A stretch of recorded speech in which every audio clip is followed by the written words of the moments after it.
Guys, good morning. Welcome back to my channel જેનું નામ છે Lalit and Tanu family blog. તો આપ સૌનું સ્વાગત છે એક નવા બ્લોગમાં. અને આજે છે ગોકુળ આઠમ, અમારા કૃષ્ણ ભગવાનનો જન્મદિવસ.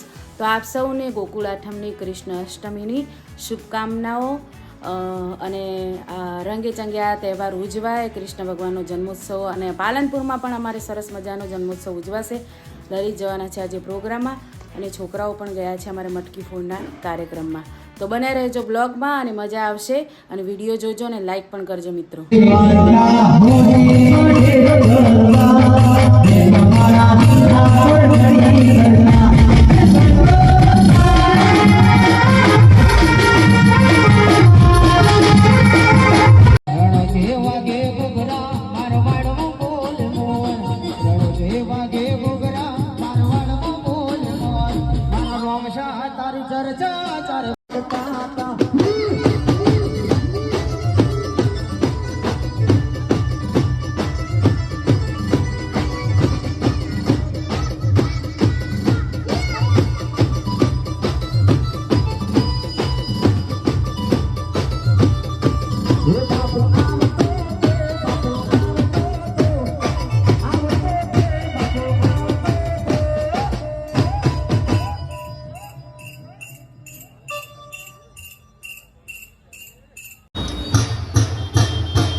ખૂબ ખૂબ અભિનંદન હિરલબેન.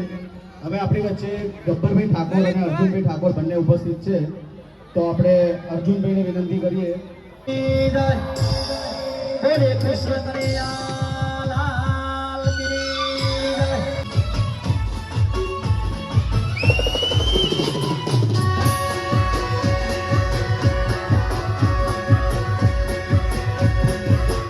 જય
यदुवंशी और वार्ष्णेय कहलाए।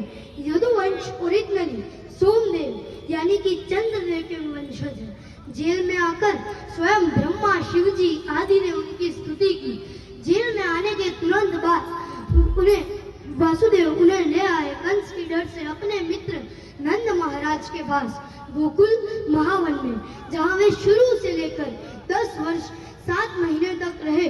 सोचिए, सिर्फ 6 दिन की उम्र में नन्हे से कृष्ण ने विशाल पूतना राक्षसी को हराया। 3.5 मास की उम्र में गोकुल में ही गर्भ मुनि ने कुंडली बनाकर उन्हें कृष्ण नाम दिया। कृष्ण नाम का अर्थ होता है सर्व आकर्षणीय। यशोदा माता को अपने मुंह के अंदर ब्रह्मांड के दर्शन दिए। दामोदर लीला हुई और उसी समय उन्होंने षट्कासुर, त्रिनावर जैसे राक्षसों का उद्धार किया। लेकिन इतने राक्षसों का प्रकोप देखकर नंद महाराज ने वात्सल्य धाम में कृष्ण की रक्षा के लिए अपना निवास પાલનપુર માં વરસાદ ચાલુ થઈ ગયો છે મિત્રો. દેખો સરસ મજાનું ઠંડુ કરી દીધું છે કૃષ્ણ ભગવાને માટલીનું પટ્યું એટલે તરત જ અમરત કાકા ગલ્લે અમે ફસાઈ ગયા. અમારા મુકેશભાઈ મળ્યા છે, અમારા અમરત કાકા મળ્યા છે અને સરસ મજાનો વરસાદ ચાલુ છે. દીપક ઠાકોર આવે. હા, નાચવું પડે ભાઈ.